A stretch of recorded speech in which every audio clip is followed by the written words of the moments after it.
Matthew 5, verses 1 to 12. And seeing the multitude, he went up into a mountain, and when he was set, his disciples came unto him. And he opened his mouth and taught them, saying, Blessed are the poor in spirit, for theirs is the kingdom of heaven. Blessed are they that mourn, for they shall be comforted. Blessed are the meek, for they shall inherit the earth. Blessed are they which do hunger and thirst after righteousness, for they shall be filled. Blessed are the merciful, for they shall obtain mercy. Blessed are the pure in heart, for they shall see God. Blessed are the peacemakers, for they shall be called the children of God. Blessed are they which are persecuted for righteousness' sake, for theirs is the kingdom of heaven. Blessed are ye, when men shall revile you, and persecute you, and shall say all manner of evil against you falsely, for my sake. Rejoice, and be exceeding glad, for great is your reward in heaven, for so persecuted they the prophets which were before you. The 3 chapters which begin with these verses deserve the special attention of all readers of the Bible. They contain what is commonly called the Sermon on the Mount.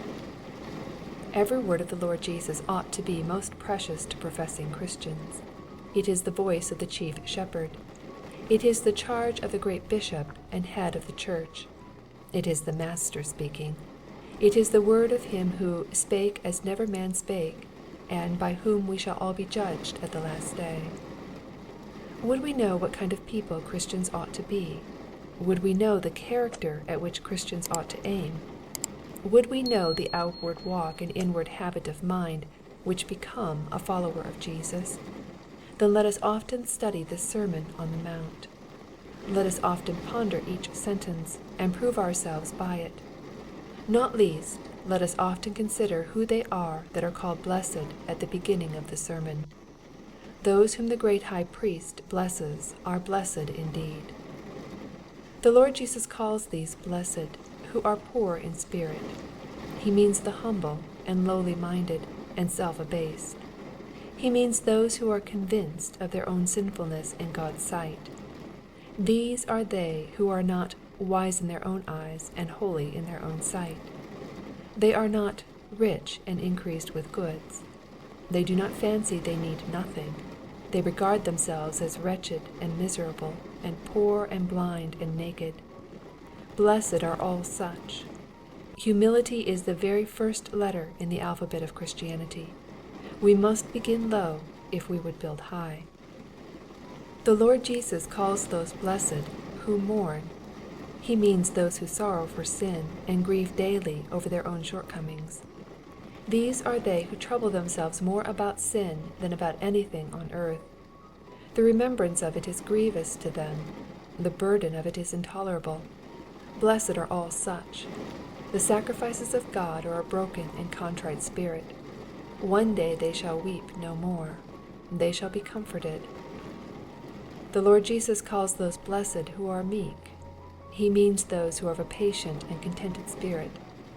They are willing to put up with little honor here below. They can bear injuries without resentment. They are not ready to take offense.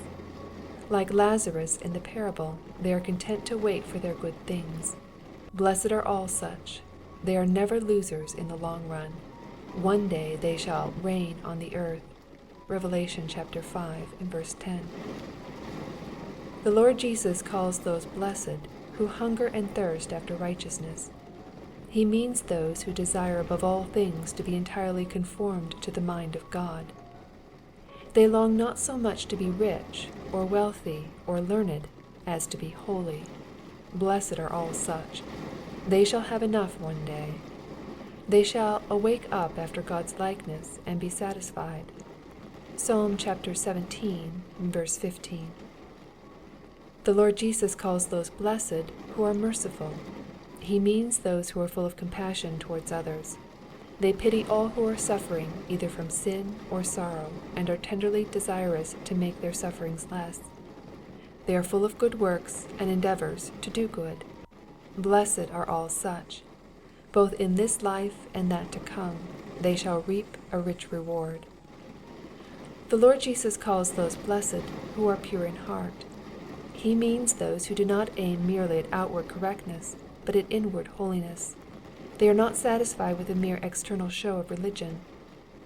They strive to keep a heart and conscience void of offense, and to serve God with the spirit of the inner man. Blessed are all such. The heart is the man. Man looketh on the outward appearance, but the Lord looketh on the heart. 1 Samuel chapter 16 and verse 7. He that is most spiritual minded will have the most communion with God. The Lord Jesus calls those blessed who are peacemakers.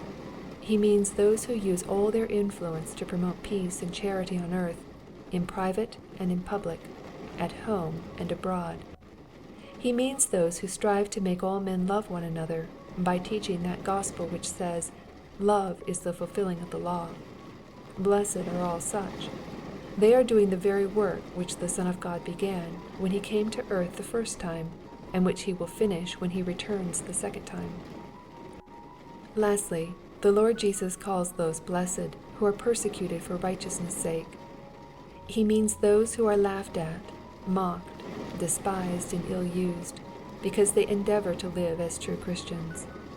Blessed are all such. They drink of the same cup which their Master drank.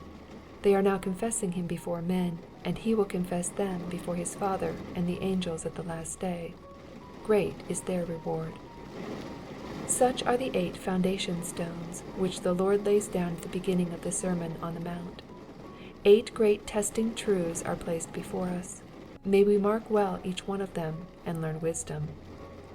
Let us learn how entirely contrary are the principles of Christ to the principles of the world. It is vain to deny it. They are almost diametrically opposed. The very characters which the Lord Jesus praises, the world despises.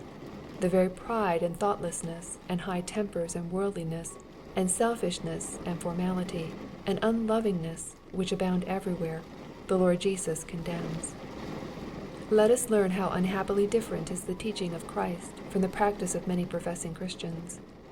Where shall we find men and women among those who go to churches and chapels, who are striving to live up to the pattern we have read of today? Alas, there is much reason to fear that many baptized persons are utterly ignorant of what the New Testament contains. Above all, let us learn how holy and spiritual-minded all believers should be. They should never aim at any standard lower than that of the Sermon on the Mount. Christianity is eminently a practical religion.